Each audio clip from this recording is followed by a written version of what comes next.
No ensaio geral damos palco aos mais velhos. Abrimos o novo livro da escritora Lídia Jorge, que tem como protagonista uma mãe cujas rugas falam sobre a experiência de vida.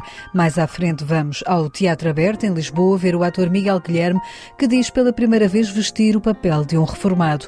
Mas há também juventude. Neste ensaio geral, em Águeda, visitamos uma exposição que reúne a obra de 35 jovens artistas.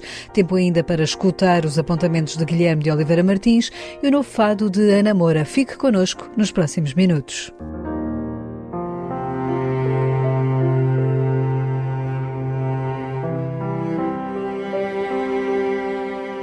A escritora Lídia Jorge cedeu ao pedido da sua mãe para escrever um livro com o título Misericórdia. A obra, que já está nas livrarias, tem por base a vida da mãe da autora e dos seus últimos dias num lar antes de ter sido uma das vítimas portuguesas de Covid-19. Lídia Jorge fala deste livro como um dever em homenagem a um exemplo de vida. Quis reconstituir e testemunhar uma vida plena de alguém que foi uma resistente perante a vida e que teve uma concepção de vida que me parece a mim que é tocante. As pessoas envelhecem, mas mantêm bem alta toda a vitalidade mental, toda a energia e toda a alegria de viver e a ansiedade por viver. Não quer dizer que todos sejam assim, mas a maior parte é. E eu achei que testemunhar este caso era uma espécie de dever, porque assisti de perto, porque não há muita coisa escrita deste ponto de vista, porque é muito difícil viajar, enfim, pela mente de uma pessoa idosa, é difícil, nós somos atraídos para escrever sobre a juventude, sobre a plenitude, e o resto é difícil adivinhar o que se passa, não é? Então eu achei que este pedido que a minha mãe me fez, de que escrevesse um livro que tivesse por título Misericórdia, era um pretexto para eu poder reconstituir uma personagem que nunca abdicou de trabalhar, compreender, de estudar à sua maneira muito própria, de estar aberto ao mundo e de querer construir coisas até ao fim da vida.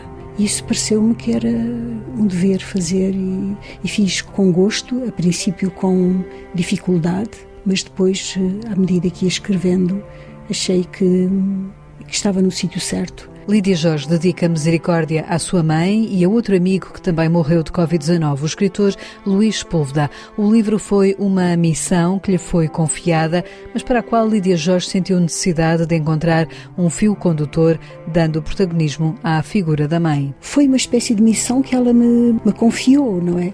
E confiou de uma forma, a princípio, de uma forma difusa, porque me ia pedindo muitas vezes que eu escrevesse sobre um livro que se chamasse Misericórdia. Ela estava num lar da Santa Casa da Misericórdia e eu tive dificuldade em perceber o que é que ela queria, se ela queria no sentido crítico ou se ela queria no sentido de agradecimento.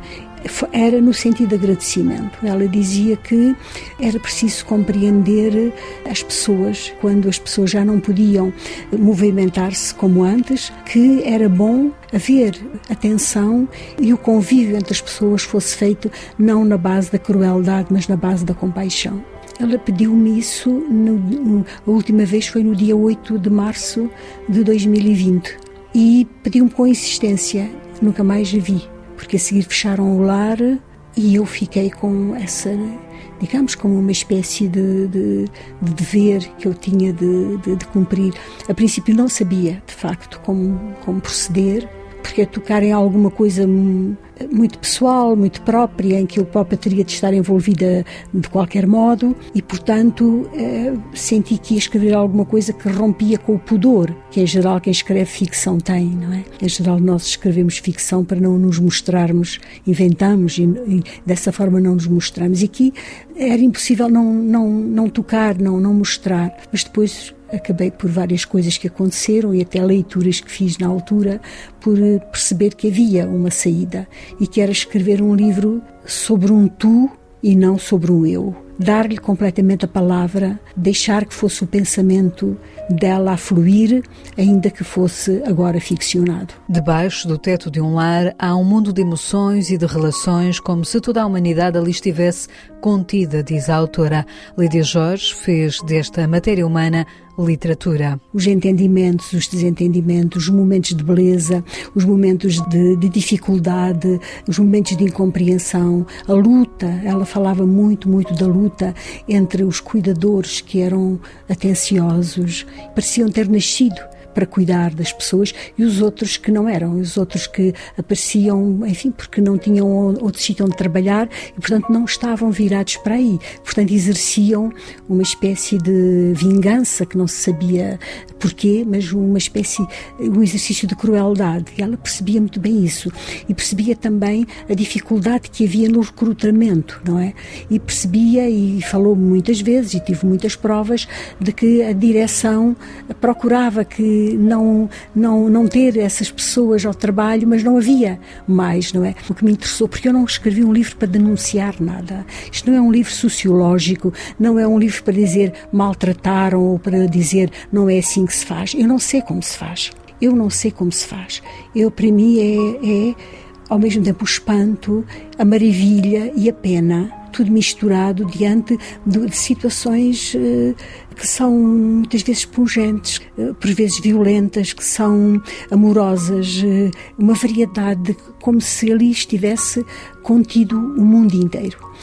A variedade humana toda fica dentro de uma casa. Com apenas a 4ª classe, esta mãe, retratada no livro Misericórdia, era uma leitora e, tal como a mãe de Lídia Jorge, tinha uma filha escritora a quem dava conselhos sobre a escrita. Por exemplo, uma das coisas que ela achava é que eu escrevia muitas páginas sem diálogos. E ela perguntava-me sempre, mas tem muitas travessões? Tem 2 pontos? Tem parágrafos? Estás a escrever sem parágrafos? Porque ela era uma leitora, não é? Portanto, ela gostava do diálogo, ela gostava do teatro dentro dos livros, não é? A descrição psicológica não lhe dizia muito, o que lhe dizia era a ação. Assim como o que ela gostava era de personagens, as personagens históricas, as personagens que ficavam, as importantes, as vencedoras, não é? Portanto, personagens que perdessem, cuja vida de personagem fosse uma vida sem sucesso. Ela tinha dificuldade em gostar desses livros, não é? Ela gostava da vida do Vasco da Gama, não é? Do Bartolomeu Dias, do Gandhi, do Nelson Mandela. Portanto, isso sim, essas figuras sim. Ela gostava muito de Afonso de Albuquerque, quer dizer, essas figuras históricas, o romance histórico, isso sim, não é?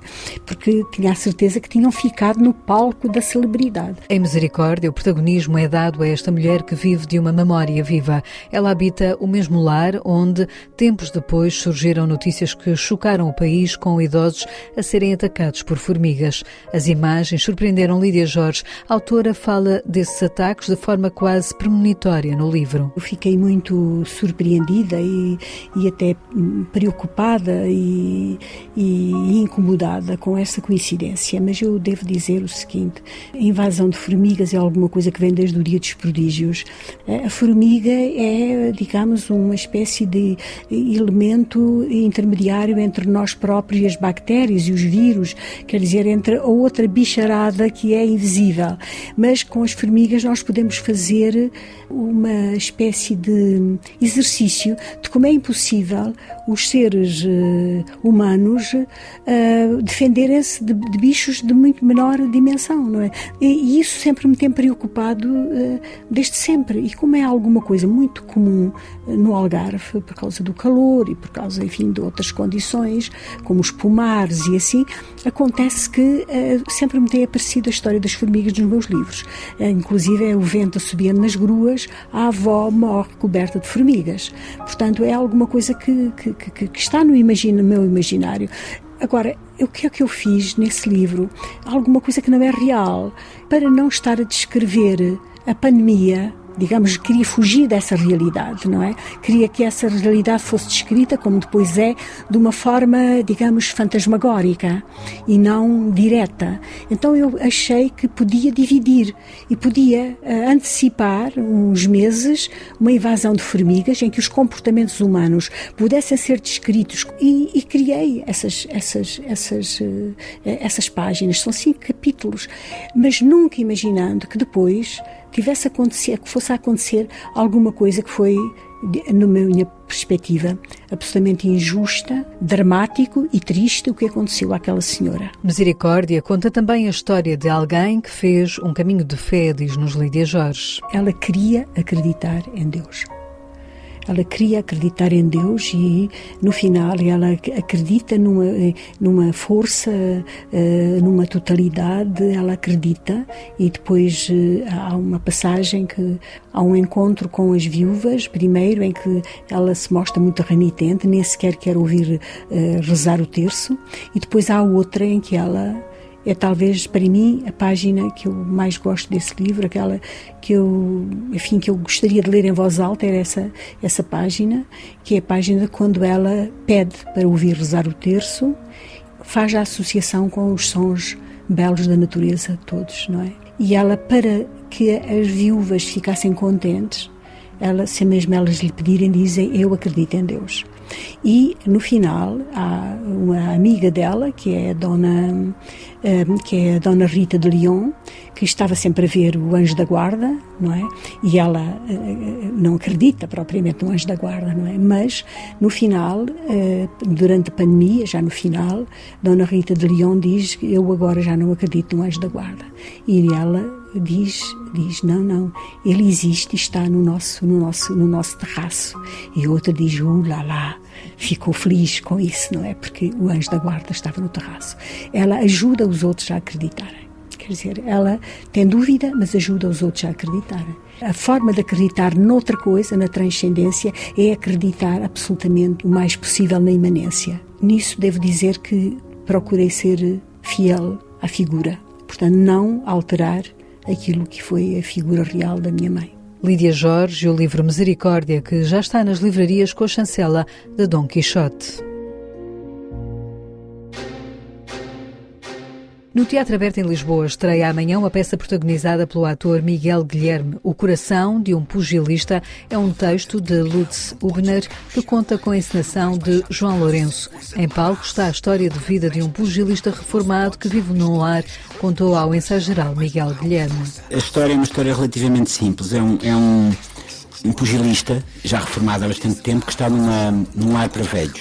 Cometeu um deslize que foi bater num enfermeiro e então mudaram-no para um lar especial, onde ele está numa ala para pessoas mais agressivas. Entretanto, chega um miúdo com os seus 20 anos, candidato a marginal, mas que ainda não o é. Mandaram-no fazer trabalho comunitário, e o trabalho comunitário é ir trabalhar nesse lar e pintar alguns quartos de alguns velhos, não é? E quando o miúdo chega ao quarto dele, aquilo começa muito mal entre os dois. 2, 3 dias, 4 que vão passando, não são muitos dias. Eles começam a entender-se bastante bem. Vou dar cabo dele. Assim! Queres vê-lo apunhalado nos chás? Foi isso, insano. É que é para eu perceber que não pode gozar com a minha cara. Nem fazer-te um palhaço. Ao lado de Miguel Guilherme, em palco estão os atores Gonçalo Almeida e Joana Pialgata. A peça narra este encontro entre dois homens de diferentes gerações. O que o velho tenta é fazer crer que se calhar o caminho da violência talvez não seja o melhor caminho. Por outro lado, o velho também tem uma ânsia de liberdade enorme, porque está ali preso, e o miúdo ajudou a fugir no fim. Portanto, eu acho que é uma história de duas gerações muito diferentes que se encontram, mas também eu acho que é uma história que reflete um bocadinho sobre a liberdade. O pugilista está ali preso, mas no fundo não deixou de ser livre, ou ter uma ânsia de se libertar. E o miúdo também quer encontrar uma maneira de estar melhor na vida, não é? Porque está muito perdido. Então ajudam-se um ao outro. Se fores à procura de trabalho, o patrão te perguntar o que é que fizeste estes anos todos e tu responderes: eu estive preso por causa da minha honra, ele vai dar-te uma palmada nas costas e dizer: és um tipo fantástico. O texto original foi adaptado por João Lourenço e Vera Sampaio Lemos. Em cena, além da relação entre gerações, estão temas como a experiência de vida e o valor da amizade. A vida sendo um combate, não é? E um combate que vale a pena ser travado da melhor maneira e pelas melhores razões. Nesse lado, a peça tem um lado moral, não é? Não diria que seja moralista, mas tem um lado moral forte sobre o que vale a pena fazer, o que não vale a pena fazer. É uma peça também para a juventude, que vai desde os 12 anos até aos 100. Em relação ao boxe, nós tivemos umas pequenas lições de boxe, apenas só para percebermos mais ou menos algumas posturas, e nada mais. Não me passou pela cabeça ir jogar boxe para fazer esta peça. Miguel Guilherme, que encarna o pugilista, confessa que é a primeira vez que veste um papel de um idoso. Interessa-me, sobretudo, este é talvez o primeiro papel em que eu assumo a minha condição de velho. Por um lado é interessante, por outro é inquietante, não é? Mas sim, é o primeiro papel que eu faço em que sou assumidamente um velho. É um bocado assustador, não é? Preocupante a ideia da idade, a ideia do avançar, a ideia da...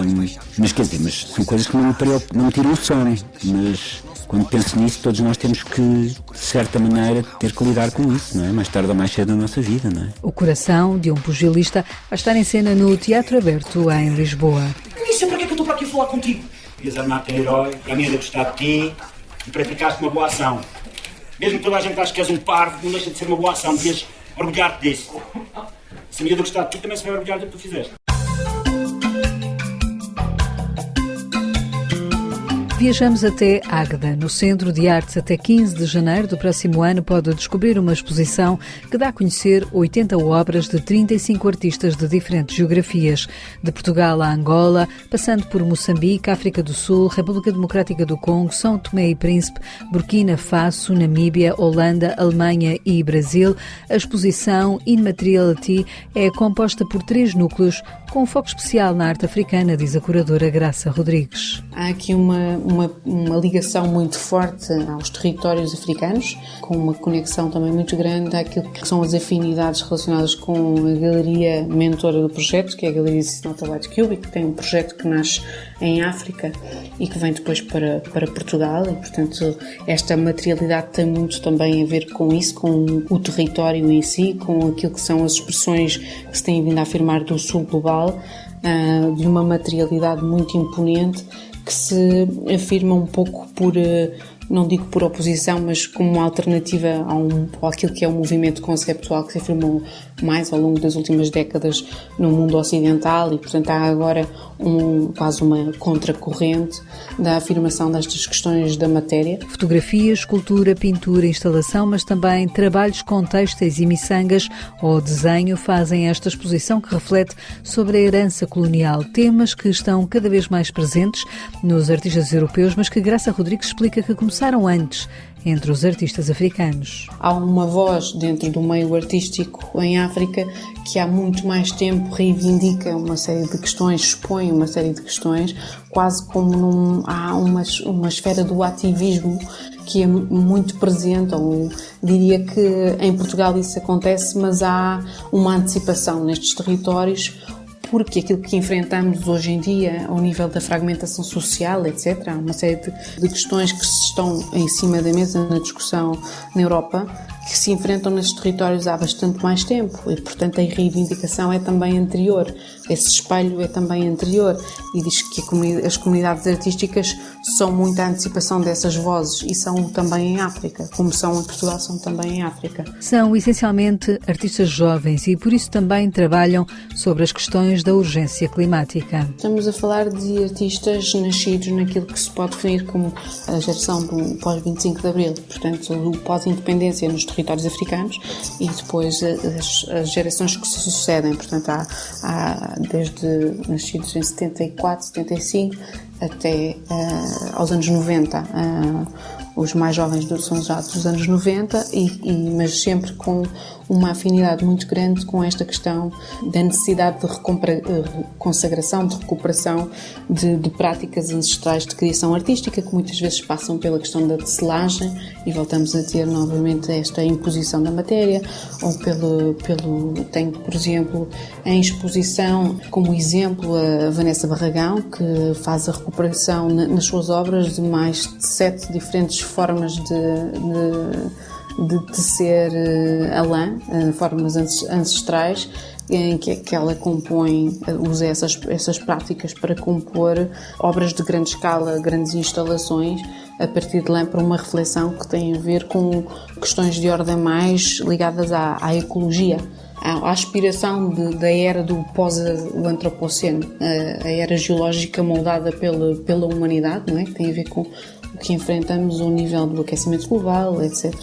Portanto, há essa reflexão também da necessidade de uma mudança de mentalidade em que o planeta não vive em função do homem, mas que haja aqui uma recomposição de esferas. Os trabalhos destes 35 artistas nacionais e internacionais podem ser vistos na exposição do Centro de Artes de Águeda até ao início de janeiro.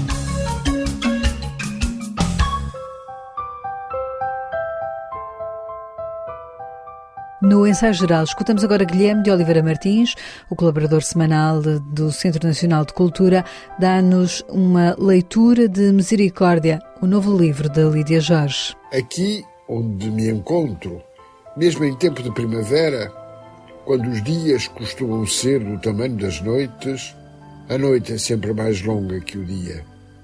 Sabendo isso, é precisamente a meio da noite que a noite vem ter comigo, dirigindo-me perguntas inimagináveis, como se fosse aquele gato pardo muito antigo que se chamava Esfinge. Refiro-me à noite que sabe das minhas crenças mais fundas, das minhas glórias e das minhas derrotas, de todos os meus segredos escondidos, mesmo aqueles que nunca se contam a ninguém, sobretudo os que têm a ver com as doces lembranças do amor. Melhor dizendo, enquanto durmo, ela está tranquila, mas a certa altura acordo e a desafiadora já se encontra em meu redor, avança na direção do meu corpo, poisa sobre a minha cama e interroga-me como se fosse uma professora de instrução primária que me quisesse surpreender em falta. Lídia Jorge, no seu romance Misericórdia, cumpre uma promessa feita à sua mãe, Maria dos Remédios, que lhe pediu que escrevesse a história que aqui se lê. E dedica-lhe, bem como a Luís Sepúlveda, este relato que visa lá onde, sem se conhecerem, estão unidos no tempo das estrelas e cruzam-se no interior destas páginas. Misericórdia não é um romance comum. É a narração de uma situação em que o sonho toca a realidade, em que o amor denuncia o desamor, em que a vida descobre o vazio da noite, em que os limites são interrogados até à exaustão. É a procura de um tempo essencial, pela dureza de todos os enigmas. A peste deixou marcas indeléveis. São os prodígios que chegam às avessas. Fechei os meus olhos e cerrei os meus lábios. Separei-me do mundo. Fiquei sozinha com a minha determinação. As paredes colaborarão comigo neste plano e delas surgirá a noite para o último encontro. Morreu o boi já não ressuscita. O diacho é a vaca, se ela morre e não escapa, e a vaquinha a trabalhar para o meu jantar. Ouvem-se os ecos antigos, e o romance permite compreendermos como a vida reserva-nos a esperança.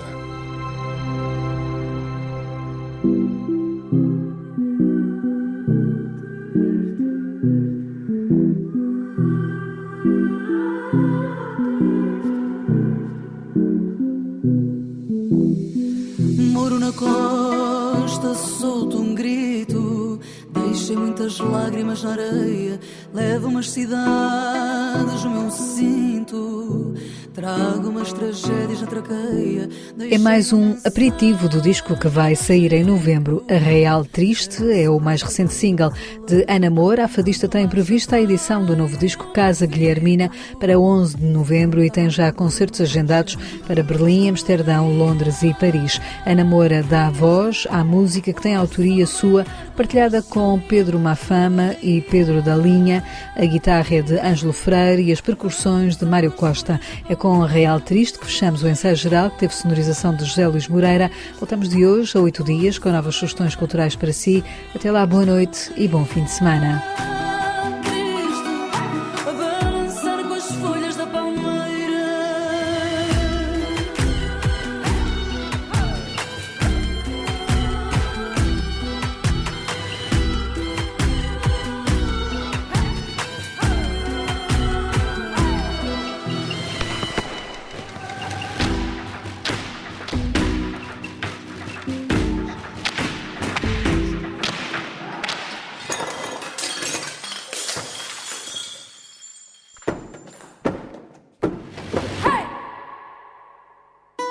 à beira do mar, mesmo à beirinha, à beira do mar, à beira da linha, à beira do mar, mesmo à beirinha, à beira do mar, à beira da linha.